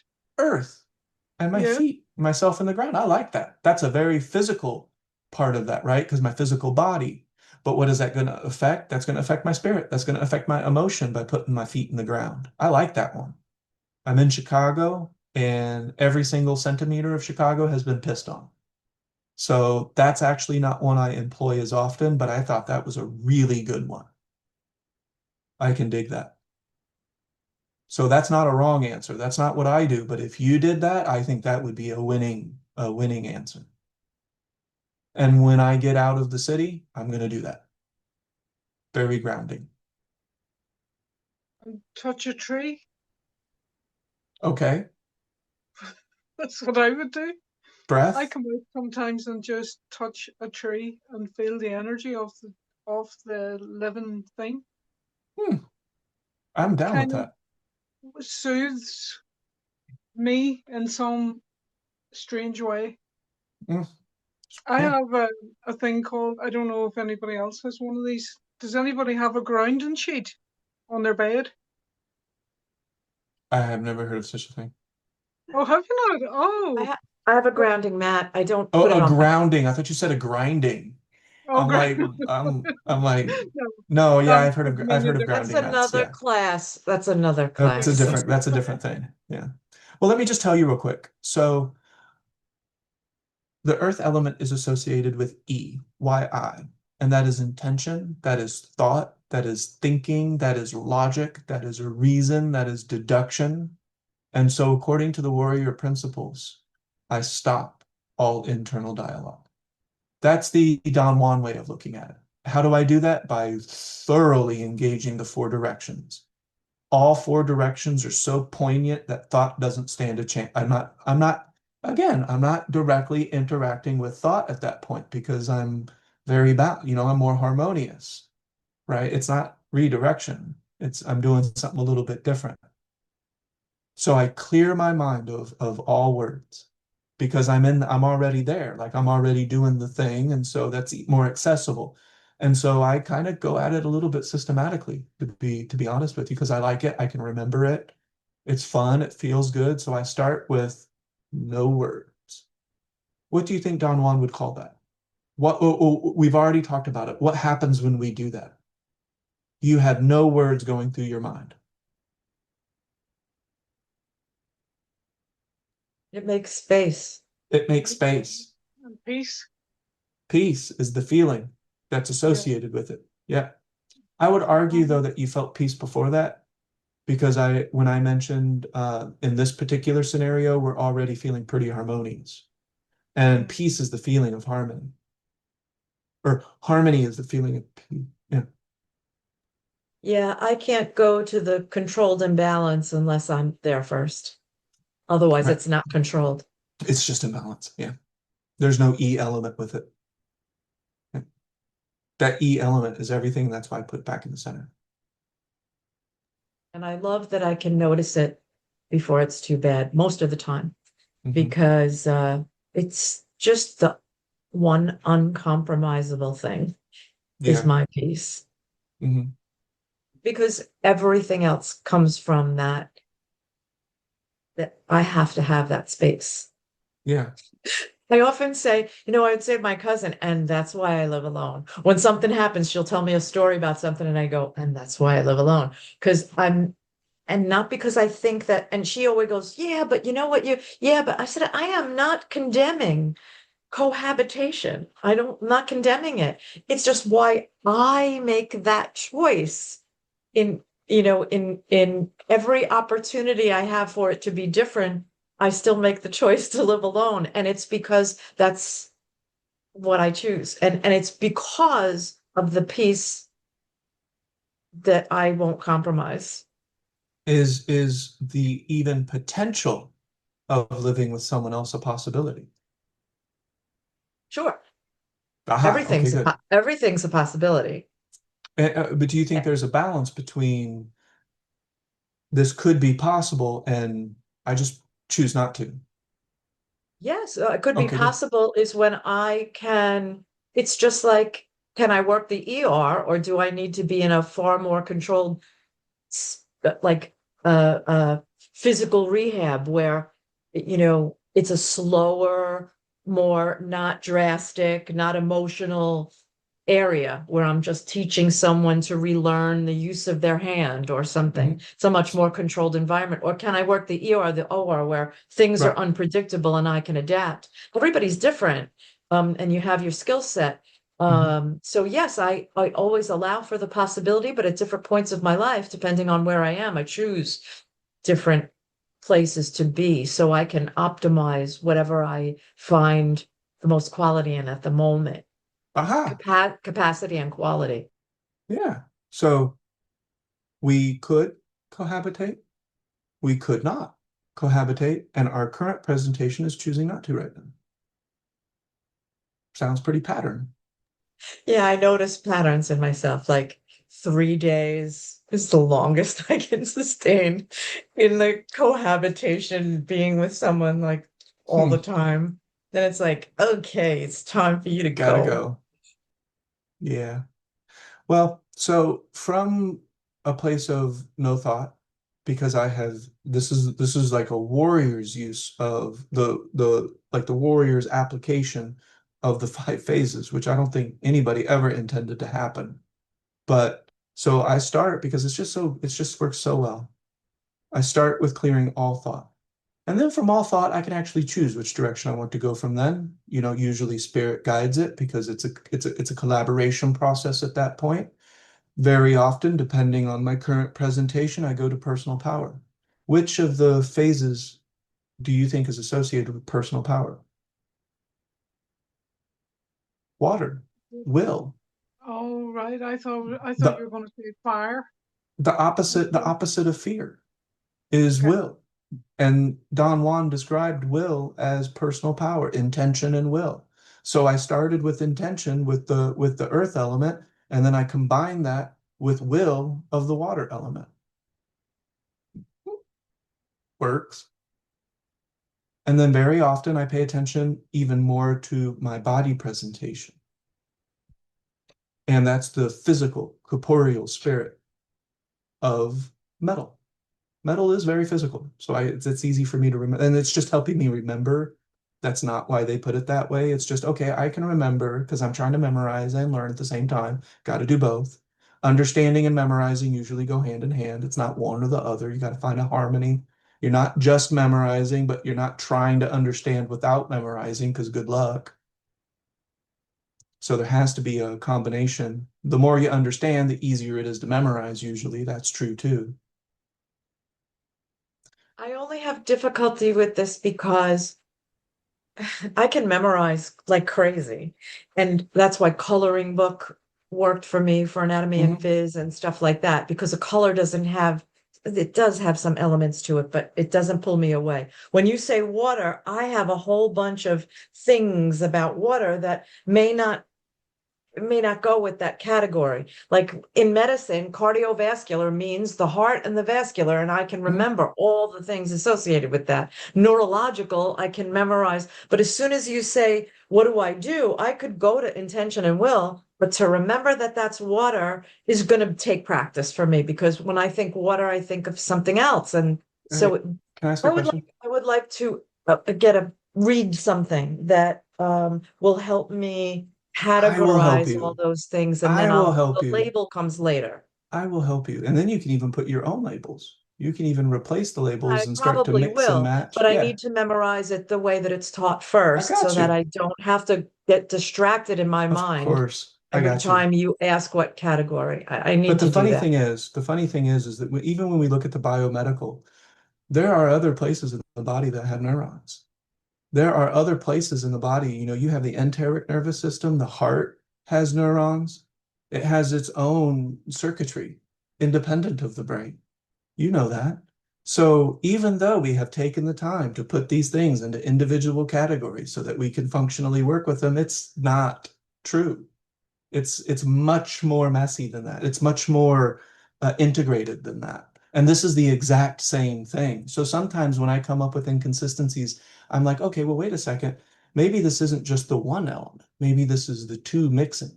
Maybe this is the two interacting. And that's another technique I've talked to you guys about is with the four directions. Eventually, we want to start to combine them. I want to breathe into my Dantian, which is the will. So I'm using these two together to help generate that excitement, which all of a sudden I can see the quality, right? So it's we're gonna find ways to start to blend them together to where it's a little bit of this and a little bit of that. And guess what? That's nature. Of That's what course, we're the really looking at. atmosphere doesn't exist separately from the soil, but there are interactions between the There two. are What's interactions. happening in, Absolutely. yeah, yeah. Yeah. What's Yeah. happening in space does affect what's happening to us because we're Right. part of it all. So, yeah. So imagine how this makes me feel when I do this. So I'm already in a place of reasonable harmony. So I'm like, all right, let's do this. This is fun. I'm having a good day.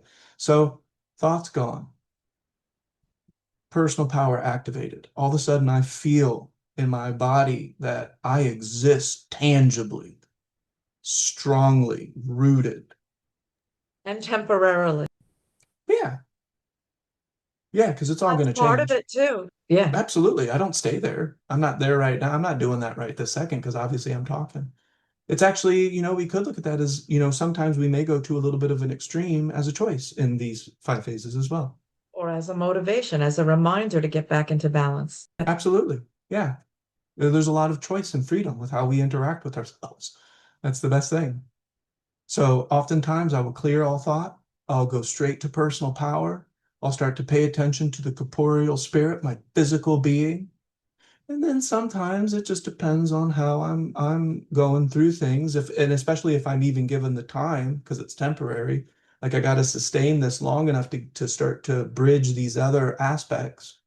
But then before you know it, I'm aware of my own awareness and I'm walking, like we've talked about, where, we can see ourselves in space and time. The hipsters call it metacognition. Buddha, just called it presence, awareness of awareness itself. Your own consciousness becomes, and that's fire. That's the heart. That's associated with the light of consciousness. I like that. I can feel that. Like I'm like, oh, now could I have gone the other way? It's not, it's hard for me. It's hard for me to feel the light of consciousness without first clearing the space and making myself available. And now that I've made myself available, I can truly feel personal power, which motivates me further because I engage that personal power second. And I'm like, all right, now I got the will to go ahead and see what else I can harmonize with this. And then always the best, the cherry on top, and that's where I try to live, is the ethereal spirit, which is the quality, which is the rarefied. But what would happen if I just focused on the rarefied without the physical, without the willpower, without the awareness of myself in the moment? It would get weird. And then, now we could potentially get into an imbalance. It's muddy. It could get muddy. And if I stay there, the system will start to separate. It will all start to go imbalanced. And then before you know it, I'm probably just hustling myself. I'm just pretending all day to be something, and I'm not really clearing the palette. I'm not really making myself available. Does that make sense? So, I think from beginning to end, a person could actually interact with these organizational structures just for one reason, to help us remember. I think that makes sense. Don Juan just helps me remember. And he also is just really good at pointing out, like, what the fuck are you doing? Like, don't you see that right now? And this is my inner guru. This is how I would talk to myself. It's just like this, you see this. If you choose to ignore it, then you're literally just choosing dysfunction. And I have a heart pathology. Like, I got to be careful about that kind of stuff. So, I don't want one thing to feed the other. I want to use this as an opportunity to refine my practice. Everything is an opportunity to refine my practice, even a physical abnormality or pathology. It all fits. Your inner voice is very different than mine. Mine is a cartoon. Mine is like, I. What are Yeah. you doing? Yeah. What are Yeah. you doing? But it comes out as a cartoon because it reminds me not to take things so seriously. Like just because it really is, this is all a creation of our own. So what do you want to create then? Mhm. You know, Yeah. all Don the all Juan's. the all the paints on the palette are in my hands. It's a co-collaboration with the universe. So Mm, like I can't if I take it too seriously, and it doesn't mean lack of attention. It just means the mood. If the mood is so serious, this is serious. I can't be frivolous right now because I have to be serious. Like those are not separate things to me. I can have a It's a cartoon. balance too. Isn't that a balance too? Because it's serious, but it's not serious at all. It's both of those things, isn't it? that's the It warrior's is. mood. You're talking Yeah, Yep. about you're talking about controlled abandon, you know? yeah. Don Juan would say, Carlos asked that. He's like, are you asking me to just pretend that nothing is important? He's like, I didn't say things aren't important, but it's a relative importance. Ask death, how important is this? And death will remind you, you're alive. It's not that important. There's going to come a time very soon where the most important thing is yin and yang separation. It's guaranteed. Right. I Mm. can't have the holy shit, I'm alive, get lost. Mm-mm. It's funny because Yeah. I was writing things on a piece of paper like I always do. Every once in a while, I'll pick up a card from a last class. And this Mhm. morning I picked up a card and it had controlled imbalance on it. Mm. And yeah, something about abandon, controlled Controlled abandon, maybe. abandon. Yep, Yeah, controlled yeah. abandon. I love it. And then so now I have on my pad controlled abandon, my mind, body, spirit, and quality. And then ask him about a book. That's what Mhm. I have on my paper. Oh, a book for Chinese, yeah. Um, Yeah, but I'm also, something a little bit fun and not just I mean, it either has to be all in the memorization, diagramming category, or some interesting story that illustrates it. But then I should the just teach it. halfway in between just pisses me off. I Then want just one let or me the teach it. Just let me teach it Sounds because like I have something tons of Ernest stories. creates. Yeah. I have tons of stories. I have ways to relate to it. It's not just going to be dry. I mean, this hasn't been dry, I don't think. We've been talking about ways to relate to it No, and no, I use mean the it. book. I Oh, love talking a about book it. about. Oh, okay. Yeah, I see. Oh, because you specifically want a book to read. Okay, I got you. I have an affinity for different things than you have an affinity for, but Mm. I can memorize. So just having a categorization of it is fine, just for But a reference. you would at least know where I'm coming from. And Right. if nothing else, it's just a form of communication so that that makes sense. I know what he's Yes. saying. I might not completely, and it doesn't really come to agreement. It's just like we all can look at things in somewhat a unique way, you know. Sure. Well, It's I fun. prefer when I'm reading something is either get to the point, give me the meat of everything so I can memorize it so that I know what we're talking about, or I like the story. I like Mm, the magical story about it. So that's not as half, common, but I'll see if I can find something that's not terribly drab. But I don't know if there's anything out there that explains five phases in an exciting and interesting way, which means I probably need to make that. But I'll yes. see if there's something out there. Maybe web that has Shayna, if you Weaver. think of something, I would think that your what you liked to read and what resonated with you might appeal to me Hmm. in what Ernest. Ernest is talking about. Ernest is who taught me. And so yeah, that's All what right, but how I learned. I have the 3-day cohabitation thing, so I'm not going to get it all by like sleeping on your couch for 3 days. So that's not an answer for me. But thanks anyway. I could teach that in 3 days. I don't need that long. Okay. All right. So that's good for today. Yeah. Yeah. If you have questions, comments, that wasn't, I think we got into a little bit of some new stuff, you know. So I just invite you. This is a practice. You have to remember it if you want to do it. Look at as many factors as you can. How is this affecting me physically? Because Ida, when we talk about like how maybe sometimes we're feeling around people or sometimes how we're feeling when we read something, in that moment where you don't feel good, just notice your body. Just notice your pulse. Notice if you feel hot and clammy. Did your hands suddenly start sweating? What does this mean? Like, is all of a sudden I'm feeling like a warm heat sensation? Like, and it's where is this? And it's okay. You don't have to try to understand it, but it's really just about noticing that these things are actually all happening at once. The more that I'm getting into this emotional imbalance, the less I'm able to perceive the more rarefied aspects of the universe in Shen and spirit, right? Or getting worried about being in an emotional imbalance. Right. It's the label that you put on technology. It's the label that you put on other people's. I mean, you even posted about it recently that you wrote something and a report, and that it was so well received by the Mm. teachers, and that you were enjoying that response to your work.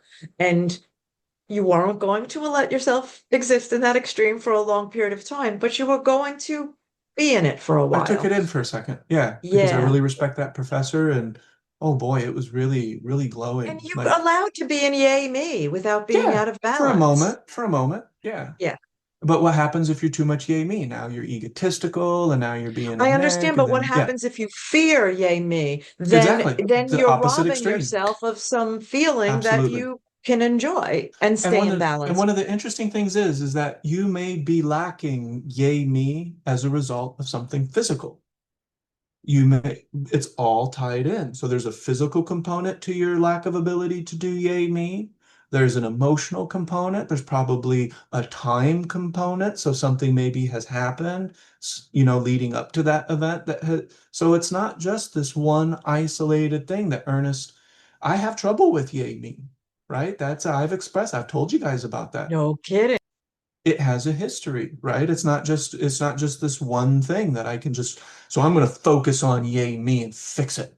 That's a very like American and Western. I don't like using directions. I got to think of something different for that. But that's a very reduced way of looking at things. And what I'm inviting you all to do is when you notice your life, when you notice your practice, when you notice different things, there's probably something that you're not noticing that you could notice on purpose as a deliberate, intentional act of your practice and say, oh, I am actually noticing how all of these things are moving at once, that the more my wood element is out of balance, the less I can communicate with other people effectively. Well, why is that? Well, maybe because in a lot of ways we associate the heart element to our ability to communicate with the outside world. That's consciousness, that's Shen Ming. And I'm not able to do that when I'm super angry. I'm just not. If fear is way out of balance, I'm not as able to do that. That's the opposite. Those are the opposite pairing of those two, But I fire also and water. notice that when Sorry. I have Oh, appreciation for others and things outside of myself, then I have more ability to yay me and appreciate mm, the way I arrive. yeah. And I can do the Snoopy dance of yay me, Hmm. and be immersed in that without fear of imbalance. Right. Because you have a lot of intention and attention. That's the caveat. Is that there? The more intention and attention you have, then you can actually gauge that more accurately. Without the earth element, without intention, I'm not sure what you're doing or how you're doing it. Not you, but engine. Ernest, Mm, you mentioned earlier on about the heat in your body when mm, your mind is out of balance. And I think for me, just even being so body aware now is such um, it's a very simple thing, but it's like my body has become this tuning tool that I whenever I'm doing that with the AI, I do notice that heat mhm, and that uncomfortable feeling. So you mentioned about that, but it's such a win for me in all this practice of 7 years just to notice things about myself and be mhm. aware of those Yeah. things. To me, that's everything. Yep. You're talking to Donna there Yeah. about the wood fire thing, and I'm thinking, why am I not really interested in this? Should I be interested in this? Not Donna's getting necessarily. Yeah. Donna's getting a book. Should I get a book? And then I thought, Oh, not really interested. Not really no. interested. It's not important, but Yeah. I mean, I'm getting elements of what your elements. no pun intended, of what you're talking about while you're speaking about fire, wood, water, and metal.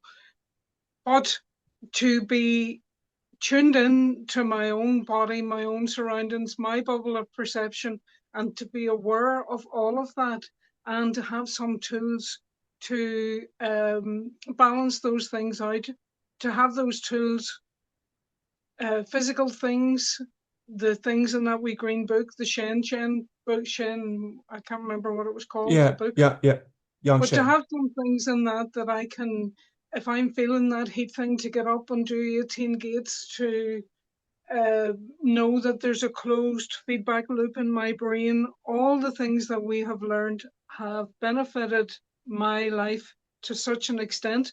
Not to say that I don't get these things, because I do. I get them every day. And the closed feedback loop and the othering and all those things.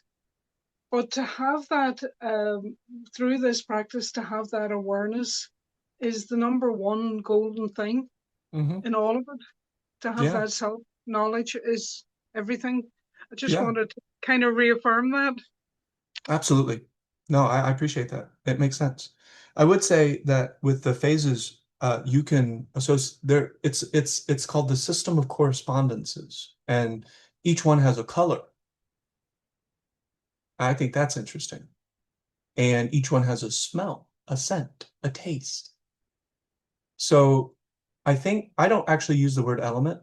I try to use the word phases because element seems too stagnant. And there's a lot of, teachers and practitioners who don't prefer the word element because then we start thinking of it like the periodic table and like now we have a fire element. No, that was just one of the correspondences and just somehow that was the one, rather than associating it to the color red, they're just like fire. But they could have easily just called it the red element, right? And they could have called the earth element the yellow element. Yeah, I had that experience in learning about herbs and oils. Like, I studied the oils for a while, and I was surprised that certain oils were used for certain applications until I studied the oil and then realized Hmm. why the citrus do certain things as opposed to the spices or and then it made sense. Yeah. Yeah. So, when you're feeling heat, do you think it's better to have like maybe like a lot of cinnamon and turmeric and really moving things, or would it make more sense to maybe have some mint in your tea? Yeah, yeah, cool drinks and Cool drinks. getting your feet out of the end of the bed. Yeah, I maybe mean, not cold water, but room temperature. open, Maybe not super hot yeah, tea, but maybe a little temperature down. yeah, opening the bedroom window at night so that there's air circulating, stuff like Hmm. that. I would And circulate it during the day, but now yeah, I'm going to get two Chinese medicine on you. Never mind. all right. No, so having air in the room at night. Oh, I love the sound of the wind. You see, so I love the have to, sound. Yeah. have to hear it. TCM has a very sharp opinion about wind on your body at night. Oh, Yeah. well, not wind, but just to hear it and I love possibly the have sound. the I curtains almost moved require it, open actually. slightly. Yeah. Yeah, Some people call it like white noise, but like I really do prefer like a fan, some sort of sound, yeah. I would Oh, love to hear the ocean or something, of course. it's so incredible that somehow works with your system to totally switch me off. It's the sound of the wind, and there's a certain sound of there's different. I mean, I went on to YouTube and looked up sound of the wind in pine trees, a snowstorm with the wind, all different types of wind, but there's a certain wind that just really knocks me out. It's fabulous. Hmm. And where I live, um, the cottage that I live in, there's a lot of whistling. So when the wind, it's a stormy night, I can't wait to get to bed and have my window slightly open just to hear that whistle. There's Hmm. like a whistling wind. Oh, I just love the wind Hmm. so much. Makes sense. Okay. Yeah. So, also with the five phases, there's different sounds. You have a different, I'm not that good at that because I'm not, I didn't learn like all the different musical notes and tones and all that kind of thing. So that might be something that somebody else associates to a little bit more. But tastes, animals, seasons is the big one, you know. Each of the elements is associated with a different aspect of the seasons as they change. Yeah. Okay. Well, I will see you guys next week. Yeah, we're not doing anything super special. We're about to, I'm going to start advertising, not really advertising, I'm going to engage AccuEarny now. So I've made some of the social media. I have my website ready. I'm going to have business cards now that direct to my website that I can give to patients. So I'm going to start doing some instructional videos for patients so that they can go there and see what I was talking about in clinic, help them remember what I showed them in the treatment room because I'm showing people like basic qigong and basic things that's relative to their presentation. And I want them to come back and remember those things. So I'm giving them resources. But yeah, you know, we are starting to kick things in gear. I have about what, 6 months, 7 months left. So yeah, we're getting pretty close to I don't know what, something. But yeah, a book is almost ready.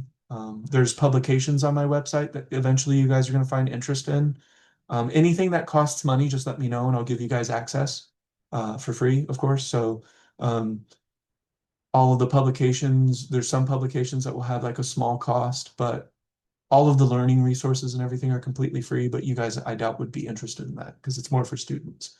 It is a lot to memorize, for sure.